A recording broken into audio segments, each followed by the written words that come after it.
It's been 50 years since the War of the Wilds, and still nothing grows on the Kindlelands. The exact day the flora of the world stood up and ravaged the cities of the Graynor Peninsula is lost to the ages. After the Great Fire tore its way from west to east, turning the land barren and fallow, the otherworldly patrons, the guides, and the great cities of the Kindlelands worked together in their own way to bring a kind of peace to a war-torn people. It is a gentle, delicate balance, and something or someone threatens it.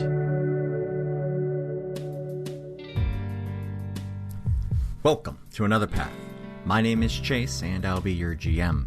Today, our heroes venture out into the wastelands of the Kindlelands and find themselves somewhere unknown. As a disclaimer, we did have a little bit of audio trouble this time around on Zach's track. It's still perfectly listenable, but you can hear the change. If you want to support the show, check out our merch store, available at anotherpathpodcast.com, and our Patreon for persistent help to us and rewards to you. On that note, thank you to our backers Jordan, Carlin, and Kat for their support. So, sit back, relax, and enjoy your trip down Another Path. Hey friends, I miss seeing your face. Zach Robb! Yeah. Hi. It's been over like 2 Zach months. Robb! Zach Robb! How is the Great White North? Hey, it's fucking cold. Yeah, it's down here too. Okay, so it sucks. For reference, today is November 10th. It is. I left for a tour this week, Monday. Mm-hmm. And it was like It was like 45 degrees. I had like a light jacket on. And my roommate and touring partner Grace is like, "Hey, you might want like to bring your big jacket, like your big coat, just in case." And I was like, "Fine. I mean, I guess like we're not gonna need it. It's been warm." And then like we're going and it starts raining, and then the rain starts turning into little flakes, and then those flakes start turning into big flakes, and then the snow just kind of keeps coming down, and it didn't stop snowing all fucking week.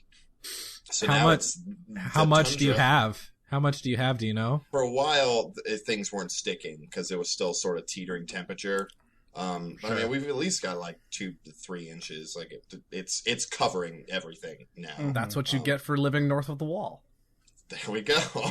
Yeah, but that's why we have that wall back. Yeah, I know you wanted to fulfill your dream and go share theater with the wildlings, but Chicago is the limit. There we go. Yeah, it's right there. There's a line in the sand. Is there a daylight savings time or a time zone change wall joke in there?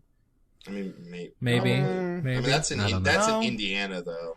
So like Chicago's a part of it is in my time zone. Yeah, that's true. Time zones are bullshit. I can say that much. Because since the last time we have recorded, I have gone beyond the Great White North to the land of Oregon. And I've come back. Yes. I even knew that! And it was a wonderful time, and I saw some fantastic theater, and it didn't snow or like rain terribly or anything like that, but it was fucking cold out there, and they are 5 hours behind, which is bullshit. It's awful, and I hate it. Sorry, friend. Now you know how my life is talking to you guys all the time. Well, I'm like, wait, no, enough. shit, hour behind. Dude, we were doing that stream earlier. They were friggin' 7 hours ahead of me? Something like that, yeah. We started at like 1:30, and it was like 7:30 there. They were in London. Yeah. Someone from Linden called for you. Which I guess so the people listening know what happens. Zach and I appeared on a roundtable discussion with the RPG Lab, talking about homebrew content and customizing monsters and things like that. At RPG Lab on Twitter. Yeah.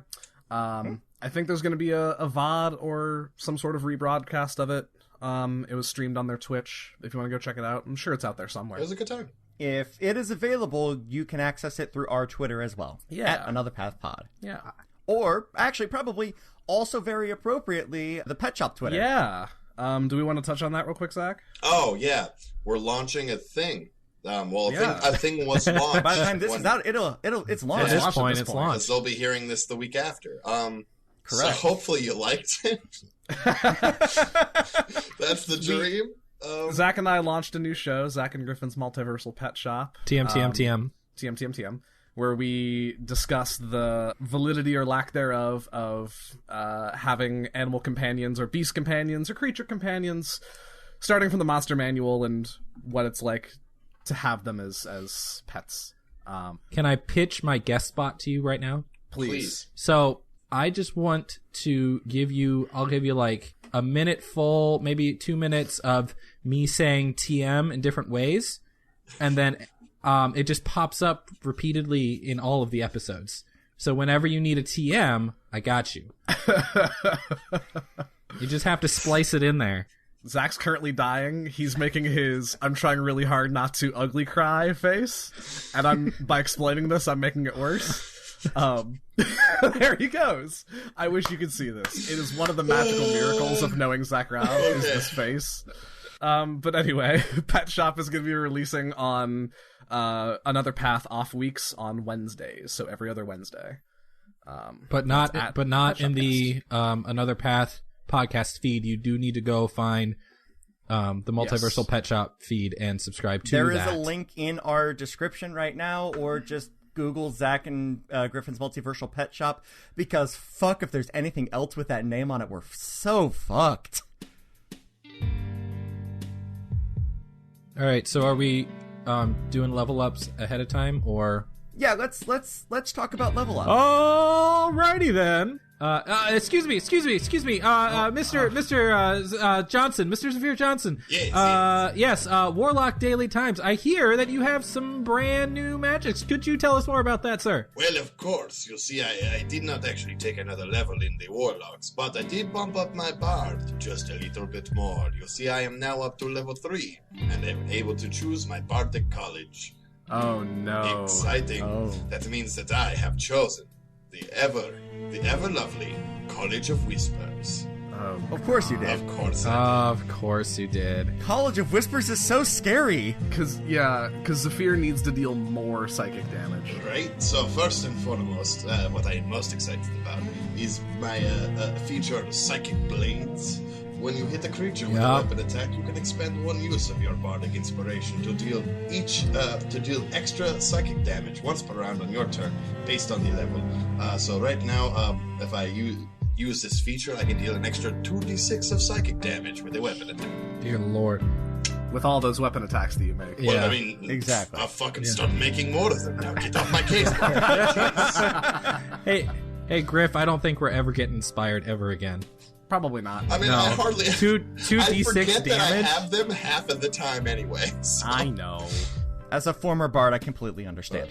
Next, I have the wonderful Words of Terror. Once per short rest, you can speak to a humanoid alone for 1 minute and cause it to become frightened. Here it comes. And choose to become frightened of you, or another creature of your choice, if it fails a wisdom saving throw of DC 14 for 1 hour, or until it or its allies are attacked or damaged.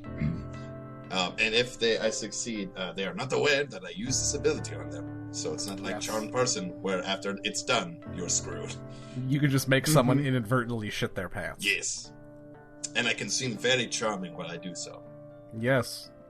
That's the fucked up part about it. We've got somebody in our home game that is using College of Whispers right now. It's Patreon donor Carlin. Yeah. Carlin. It's so weird. Dude, it's so weird. I love it, but it's weird. Mentally and Zephyr would get along so well. Good. I'm very happy about it. Alright, so that's about all I got. I got some new spells. Well, I think a new spell, maybe? What spell did you get, sir? I took... I'm taking notes. We're going to publish it. Suggestion. Oh. Nice. Yeah, I think that's about it. I got another 3rd level spell. Oh, wait, no, I didn't ever have words are hard. I always had 2 level 3. I have some extra 2nd level spell slots, though, so that's nice. All right.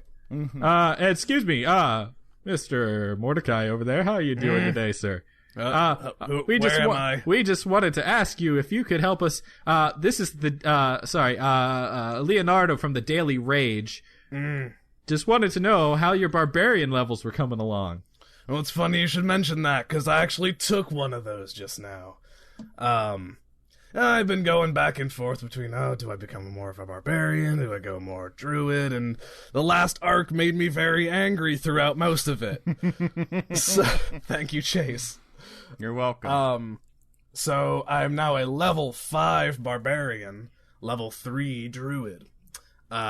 Which really all that means is I smash things twice now in one turn. The long-awaited extra attack. Yeah, it's nice. And the only other thing of note that I got was more hit points, but that puts me at a maximum hit points of, drumroll please,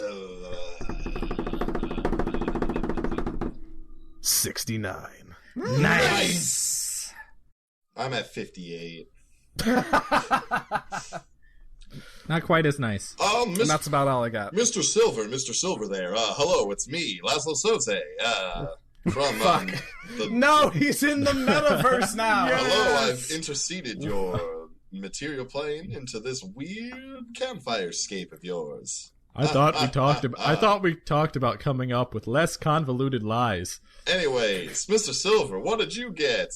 I am now a 2nd level cleric, which means I get more hit points. Mm-hmm. I'm at 82 now.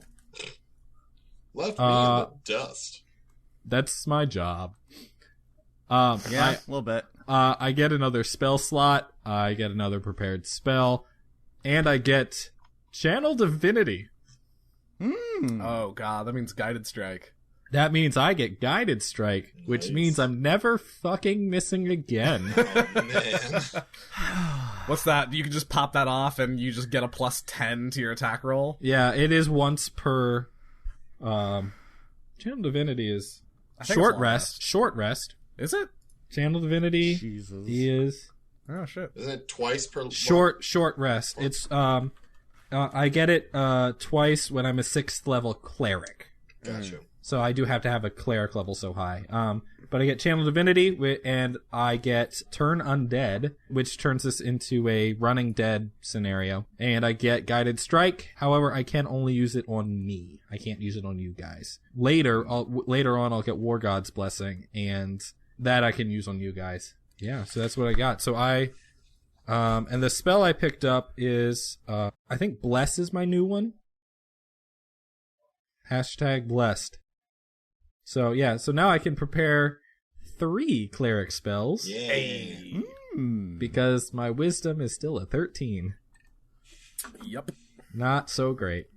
But it's not how big it is, it's how well you use it. Oh god.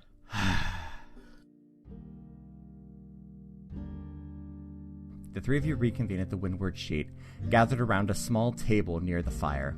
Your mugs are filled with a house specialty, a strong mulled wine. You're enjoying a quiet moment, lost in your thoughts, alone but for your companions. Even the patrons' usual hum of energy in the back of your minds seems to respect the silence the 3 of you share. The moment is broken by Jeremiah stumbling through the door. The autumn winds howl as he marches in, a fur-colored cape high around his neck. He scans the room, finds the 3 of you, and grins. All right, glad to see y'all back in one piece. Flight's ready to go when you are. Crack of dawn all right for you? Sounds good. Damn it. Yep. I forgot about them. Hi, Jay. Everything go all right? Just a long couple days. It's been challenging. Yeah, you're telling me. Crowds out here are fucking rough. They don't like anything we're putting down, so we're more than happy to be picking up roots here. We'll take off right from where we left y'all a couple of days ago, right out in the main courtyard there. It's a long trip to get to where we're going, though. Bulwark's about a solid 3-week journey from here. So if I were you, I'd go ahead and hit the general store next door. They got some knickknacks, things to kind of keep you entertained. Because you'll go crazy on the road otherwise. I outturn my empty pockets. I'll be sure to do that. I've got all of this money I have. Hey, Mort, I got you. Yeah. I'm good, but... Hey, I got you. Okay. He winks. Sure. Oh, good. If there's anything specifically you need or want, let me know. I've got, like, a bit of a stipend here for travel expenses. Not going insane on the road is a travel expense in my book. Fair enough. All right. Dawn it is. Dawn it is. I'll see y'all in the morning. All right, take it easy. And right, he shoulders the cloak and heads back out into the blustering gale. And as he leaves, you turn your heads to the general store they have, and you find the Cracked Barrel, where they have all sorts of fun knickknacks and things for the road. Oh, God. All right.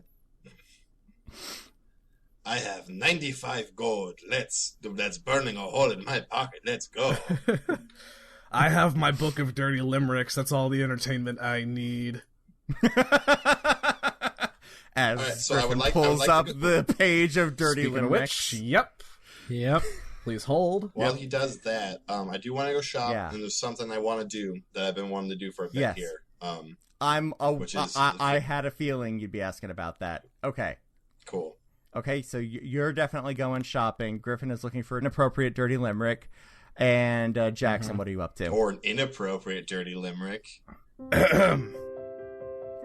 There once was a man from Kent whose cock was so long it was bent.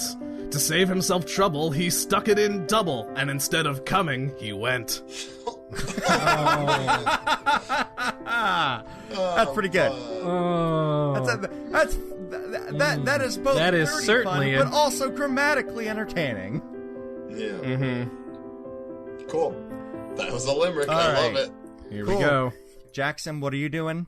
Do I need to go pick up a package from the Colonel? That was actually delivered to your room earlier in the day. While you were sleeping, like, you woke up after the fact, and Gary is just, like, curled up on top of this parcel. Oh, thank you, Gary. Keep that secret. Keep it safe. Yeah, right, dude. Yeah, bitch. It's been a while since I've broken out the Gary voice. Oh, shit. Oh, Gary. Cool. Oh, Gary. I leave Gary in the room protecting the package. Then, all right. Well, if I've got that, then I guess I'll go to the store with you guys. Shopping. You go on into the Cracked Barrel, and is there a bell over the door? Of course there is. Make it feel more homey. There's a little bell over the door. The place is very rustically designed. It looks like a trading post, but everything in here is way too nice to be from a trading post. There is sundry candy lining the wall. Lining the checkout counter as you walk on up. Anything you could possibly want or could think of is there. Even stuff you didn't think they made anymore is still there. You're pretty sure it's not original run, but you're not positive. They also have fudge as well if you want something a little bit more decadent. Oh, hell yes. Some fudge. They've got some quilts up along the back wall there. They're really expensive, but they're nice and warm. There's some toy crossbows up on the walls as well. Does it have like a little foam darts? Like little cork darts, but yeah. I love it. There's a bunch of mugs. A lot of them are vaguely religious, like, but first coffee, and then right next to it is but first Cly. God damn it. Sorry. God damn it. Yeah, it's damn it. Yeah, I didn't know. I didn't know how good content would be if it was just Chase describing a restaurant. But I'm here for this. This is great. It continues, because there's also a table just full of scented candles. They're not labeled particularly well. It's a random roll whether or not you like it or not. Oh, good. The large part of the room, the center of the room, it's about mid-fall at this point, which means you know what time it is. Candle Nights is coming. Candle Nights, and so most of the room is dominated by a giant Candle Nights display. Yay! It's Candle Nights. It's Candle Nights. Oh, oh fuck! Sleigh bells. Jingle, jingle, jingle. That's right. These episodes are clean. God forbid. For what I'm gonna do later, I want to buy some candles. Okay. Maybe how much would 6 candles be? 10 gold. All right, cool. I want a toy crossbow. Okay. That's another 3. Okay.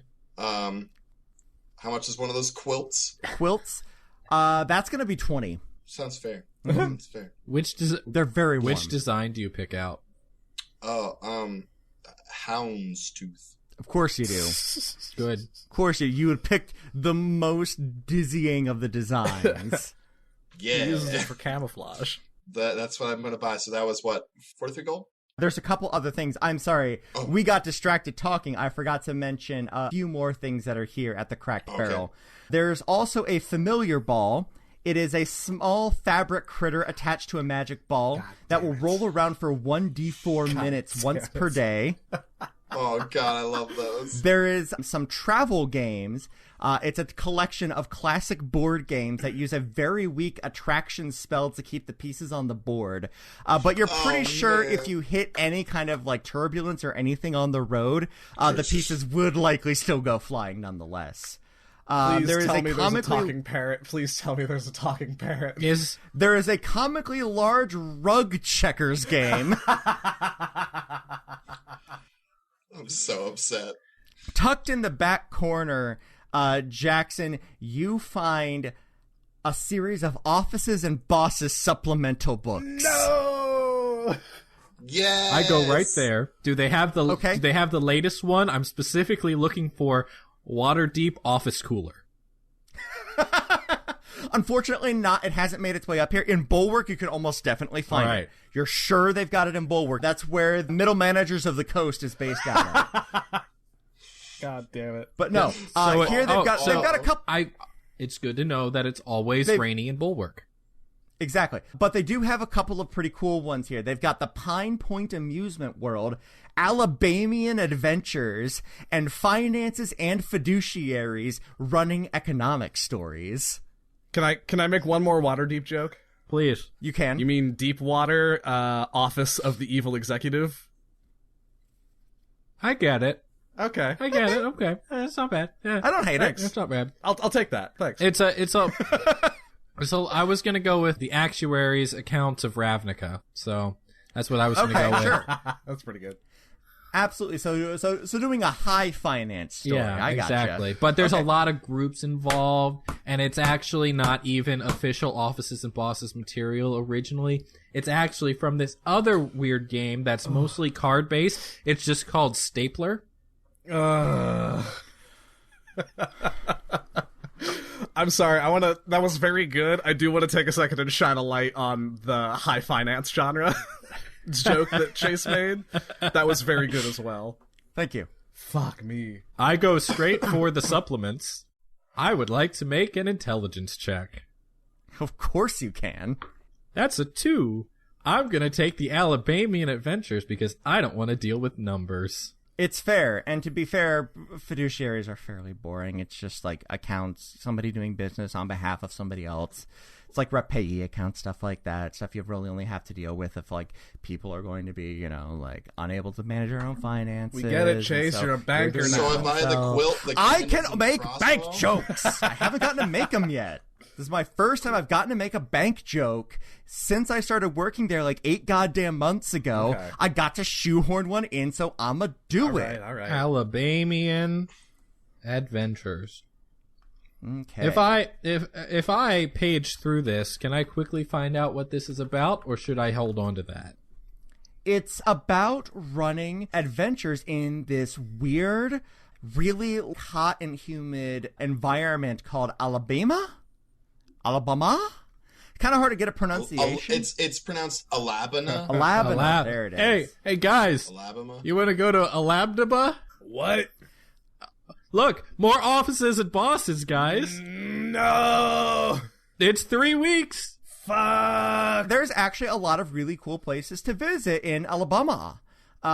You've got the Cathedral Caverns, the Russell Cave, Ave Maria Grotto, Nacolata Falls. Like there are some adventures to be had in Alabama. When we go to Alabama, do we have to rescue anyone from the Nicolas Cage? That is kind of like a tier 20 adventure. Okay, so we're not there yet.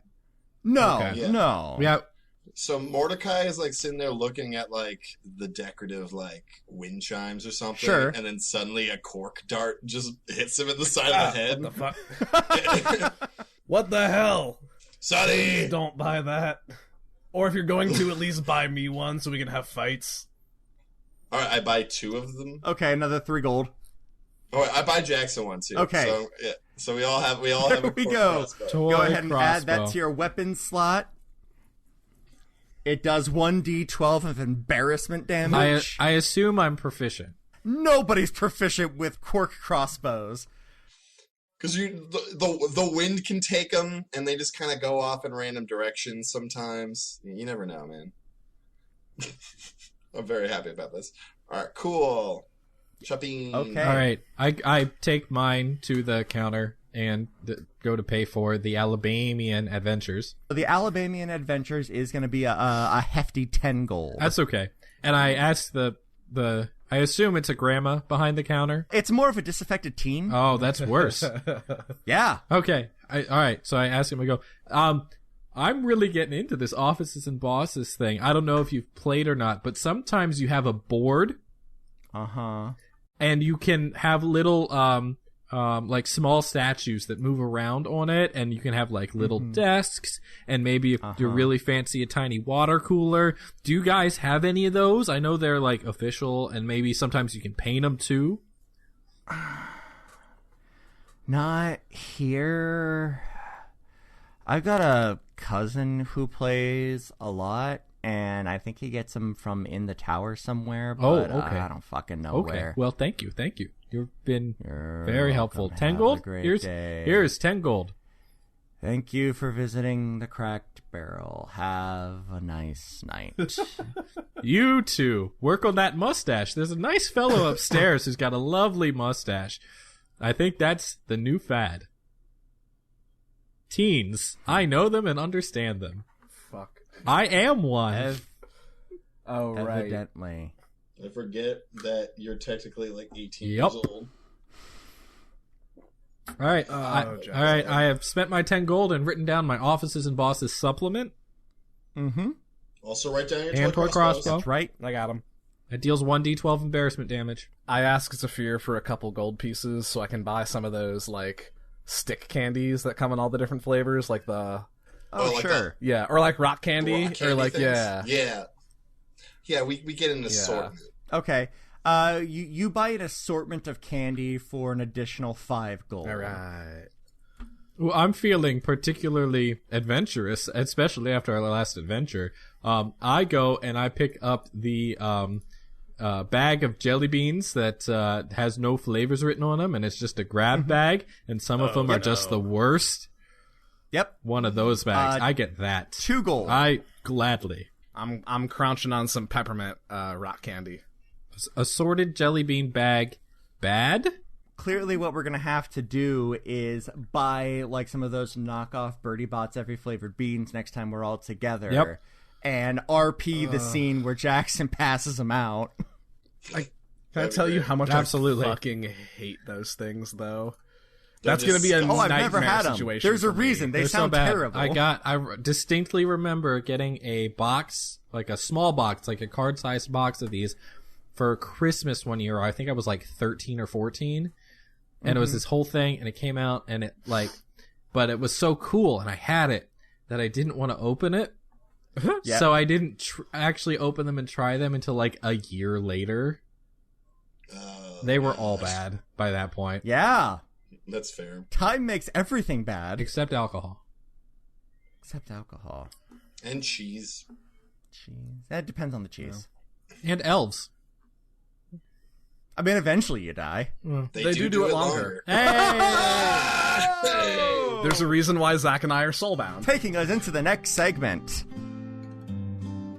After the purchases are made, and you run around the inn shooting each other for a little while until the bartender asks you very nicely to please stop. They get mad at us because we flip a table over to use this like a barricade. And they're mad at you, but they're mad at you in the way that this happens every fucking week. Yeah. Yeah. Because they have a bunch of military dudes, and suddenly you give them crossbows that are non-lethal. It's basically indoor paintball. You adjourn yourself up to your room, Zephyr, where you have 2 magic items sitting on the bed. I kind of wanted to do this with the bros. Okay, if it's you all right. invite them up to your room. Yeah. So I with the candles I bought, I put them in a circle, mm-hmm. and like with like thaumaturgy, Mm-hmm. I light them. They go in like a cool ring, so like one lights and it goes. That's cool. Okay. And yeah, I'm gonna place this weird mouse rat thing and that hippo. Zafir, what are we doing? In the middle of what's this about? What are we doing? Well, I found two things, both alike. One of which we found with the people we just stopped. I figured we could, with a little help from you, and perhaps we could figure out the nature of these things. Yeah, okay. Sure. What are we doing? Just join me, and so I'm like crisscross applesauce it like around the circle. Okay. I crisscross applesauce and prepare myself for a seance. Yep, this is feeling a little demonic ritual-y, but I'm in for it, I suppose. Okay, real quick. Not so much. Before we go further, I'm going to assume that you bought all of the same color candle. Yeah. So I'm going to roll to see what it smells like in there right now. Yeah, I didn't mix match the scents because that would be fucking ungodly. No. Ungodly. Sorry. It smells like beets. Okay. Not they were smelling. Nice and neutral. No. Jackson now associates the smell of beets with warlock magic. It's not inappropriate. As you sit there, you see Zafir kind of does some weird, intricate thing with his ring. Like there seems to be like components on it that like twist that you've never noticed before. Okay. And is sort of muttering something to himself, and then like reaches his hands out to you, all like old hands. A take. Like, all right, so we need to focus on what these are, and if we hopefully channel enough of our arcane abilities, perchance we can figure out what they are. Oh, okay. Alright. How do I... What are we... Just focus on it. Okay. Okay. So we're not Zach, doing that? this is Okay. a really excellent time for you to be doing some world building with me here. Yeah. Is this actually required for you in order to figure out what magical items do, or are you fucking with these guys? I think it's a little a column I A, a don't little know. column B. A little bit. I mean, I don't know. It's just like with I think that the simple flask of sunshine. Like we didn't really kind of go over how I sort of Sure. figured out what it was. I was just like, yeah, I mean, take some time with it. Mm-hmm. And I don't know. I feel like as you described the first time, I kind of did stuff with my ring to sort of Sure. communicate almost with the deep. That the deep seems very sort of methodical. Yep. And there's sort of like a routine to it. So I kind of Sure. wanted to give it some sort of actual structure. Sure. Is what I'm kind of going for. I'm down. So you reach out your hands to the other guys, and you all take hands. And you all, without even really realize it, start to kind of harmonize with the low hum. The light in the room dims a little bit.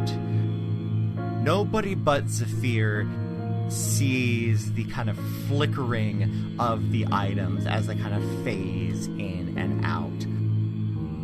After a couple of moments of you all sitting like this, Zafir, you close your eyes and you reopen them. Just over top of each of the items, there is a tooltip that has popped up. Yeah. Over top the rat sculpture, it gives you a -1 to all stealth checks. As long as you have it on your person, you can be seen easier. It's a shitty mouse. That's Fucking why it's a mouse. rat. Yep. And that's all it says? That's all it says. That's all it does. Oh, good. Okay, well, you see Zafir reach forward and pick it up and go, fuck these. Just throw it behind him. And then you focus more on the hippo, and this one expands out. And again, I would like to remind people that this is one of our Patreon created items. Oh, yeah. This was created by Kat.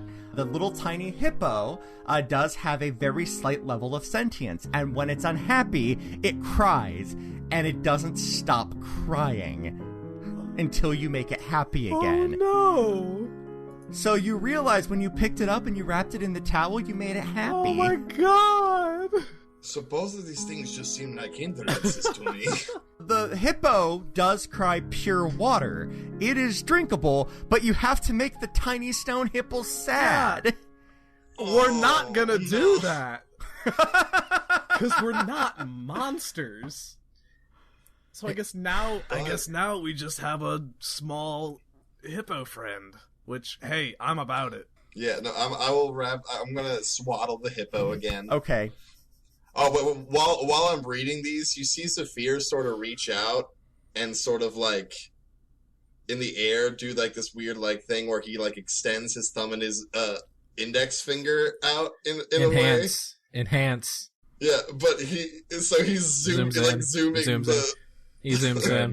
The tool menu. Can I have Supernova Girl? Here's my stupid tooltip joke. Hey DM. Yeah? What color font is this all in? So we know the rarity. Orange. It's obviously good, orange. Good. Legendary. These are unique. Yeah. I love this. So yeah, just zoop. And so I do that to the rat, and then I just like, fuck these. And like, no look into like the wastebasket. And then you just see me pick up the hippo and wrap it in a cloth and go, there, and put it in my bag again. Let go of their hands, and as you let go, the lights just like follow the trail of your hands and meet in the middle and go out. Yeah. Well, the rat was a bunch of bullshit.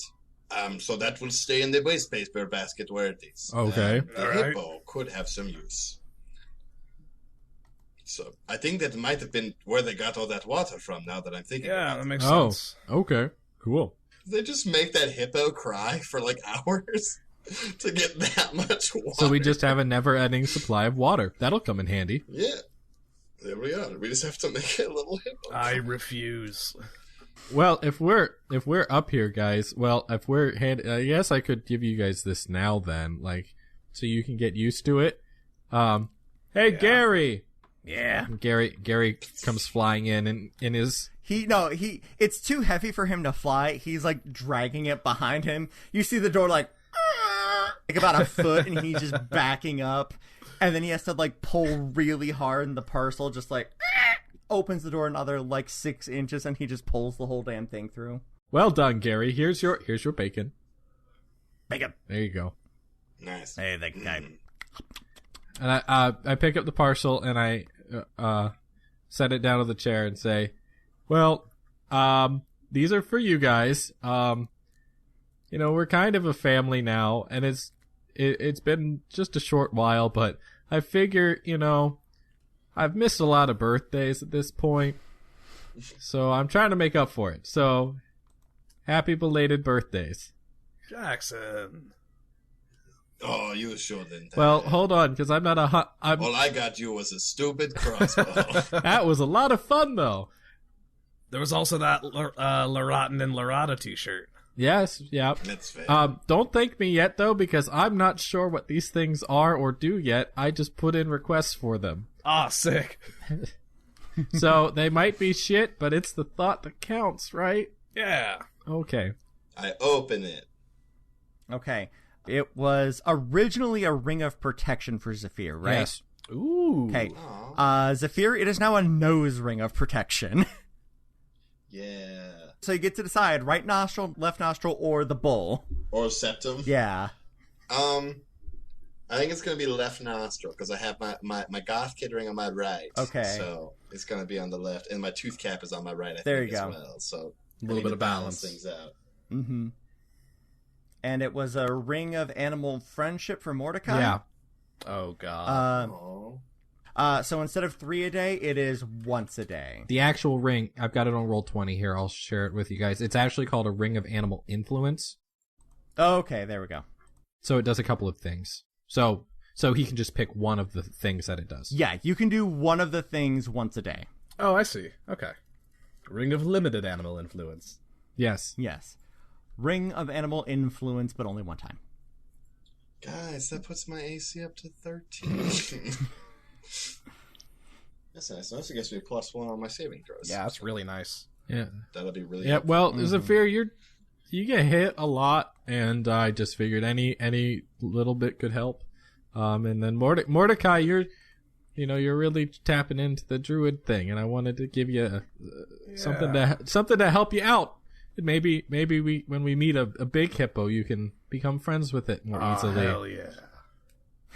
Thanks, Jackson. No problem. All right. Very good. Does anybody else have anything else they'd like to do before you all take off?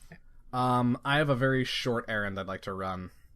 Okay. I want to write a very brief letter. Okay. Basically just saying, and I'm going to deliver it to the Colonel. Okay. To see if she can't get this in the hands of Cenas. Sure. Basically it just says, if you change your mind, write to my mom in Bulwark.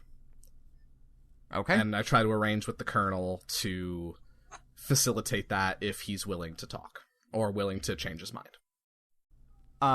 You are able to do that. The Colonel is out of her office for the night. Do you leave the note there, or do you try to track her down? I leave the note there. I'll leave a secondary note explaining my intentions. Like, hey, if he wants to, this is what I tried to do. He could change his mind. If he does, I trust you will facilitate that on behalf of my family.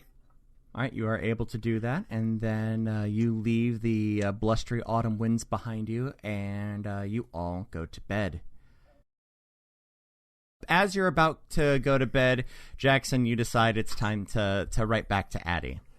Dear Addie, wind resistance, huh? Well, that explains why I move a little better. Thanks. I'm still figuring out everything that's new with, everything. We're leaving Consett right now, and we're heading on the last leg of this crazy weird journey to Bulwark. Only one more patron to take on, and I'm starting to wonder what happens next. We don't know how long we're holding on to our patrons, and I guess until the king decides that we're good, and they're safe, and I guess he makes that... I don't know. We met Mordecai's secret uncle, so that was cool. And then he tried to kill us, which was less cool. And then we killed him, which was not so good. And then Mordecai was in a really bad place, so I made his uncle not dead.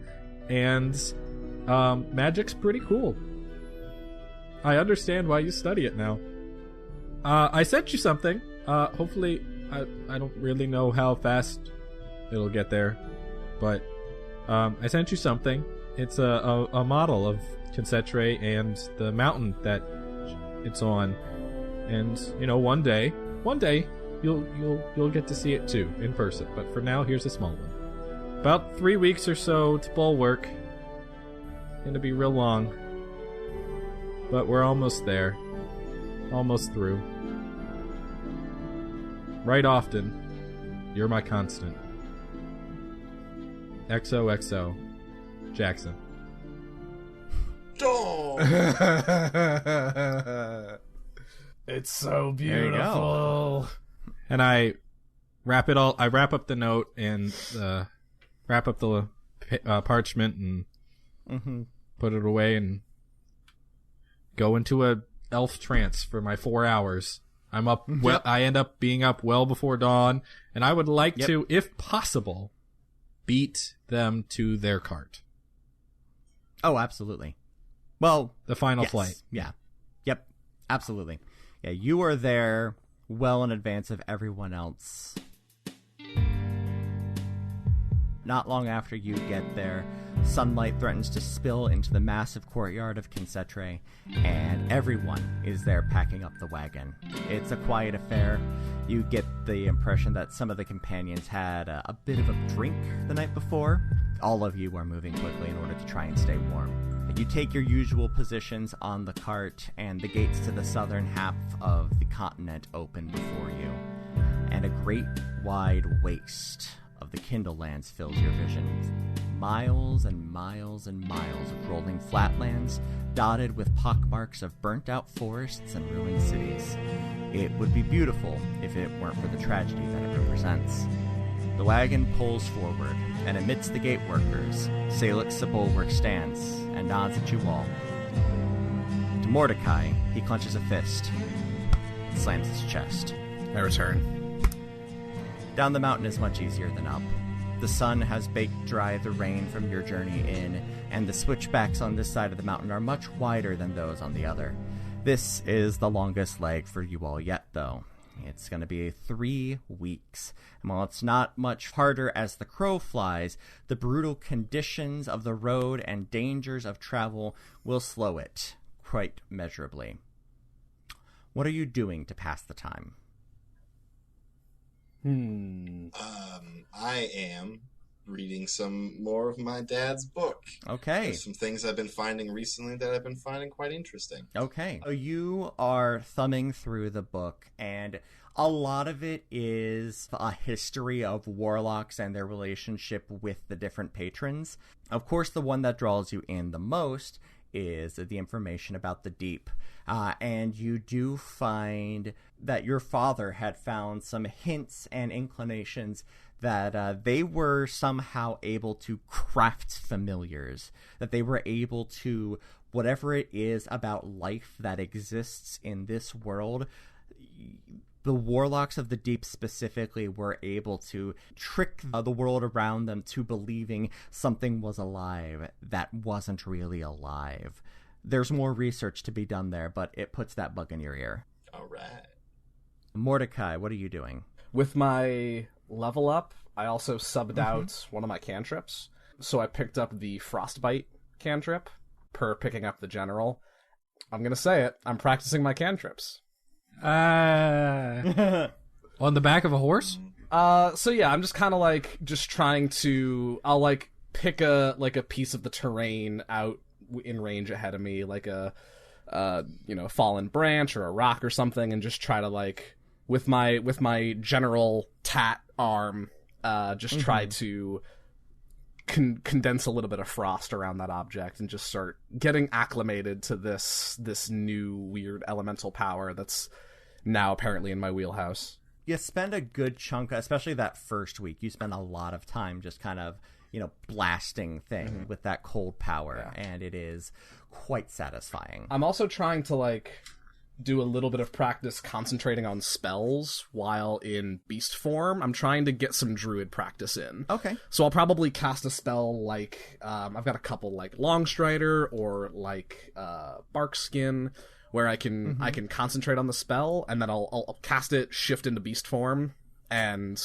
just practice, basically. Mordecai is trying, especially with the general in his ear, whispering tactics, and he's thinking a lot more about strategy than before, and it's we've got one last leg and everything is going to get harder, so he's just doing every combination of his skill set he can think of. Okay.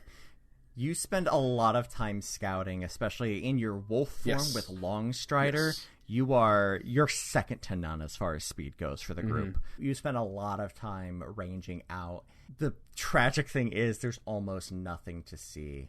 This is a wasteland. Yeah. Every so often you find yourself in the foundation of a house or a mill, or, you find some traveler that was much less fortunate than you were, but no trouble. All right. Okay. And Jackson, what are you up to? Jackson is alternating books. He'll read a bit from his cleric book, and then he goes back to the Alabamian adventures. Oh, God. To do some prep, because he wants to be more prepared this time, because last time he tried to do this, it didn't work. Zephyr's so excited. And he's taking notes, in the margins of the Alabamian book. Uh-huh. Marking important things. Sure. There's a couple places where there's just question marks for words he doesn't understand. I think Zephyr also is since we have so much time, he's not worried about wasting his upper level spell slots right now. So he's just sort of when he needs to stretch his legs, he just kind of goes for a fly. Oh, sure. And just kind of cruises along with the caravan or with the wagon.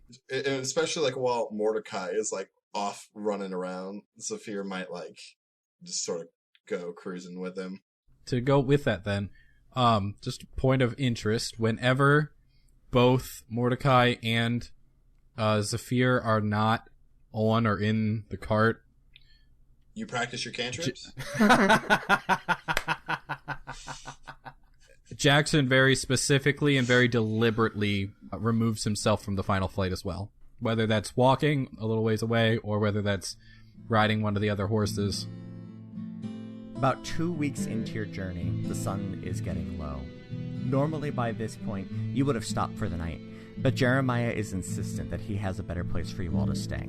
This is pretty normal. He traveled this road before, he knows his places, but it stops seeming normal when he veers off the road. The traveling is still smooth, much smoother than you thought it should be. Go ahead and make me perception or investigation checks, whatever's better for you. Unnatural 20.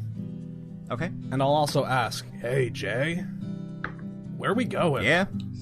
17 plus 3, a natural 20 as well. Okay. 23, perception. You are all able to see that there's a road here.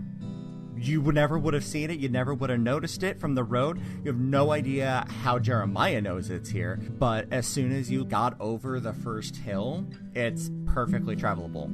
And he's got a look in his eye like he can't wait to show you something. This like secret swimming hole kind of feel? Like Kinda, yeah, kind of that.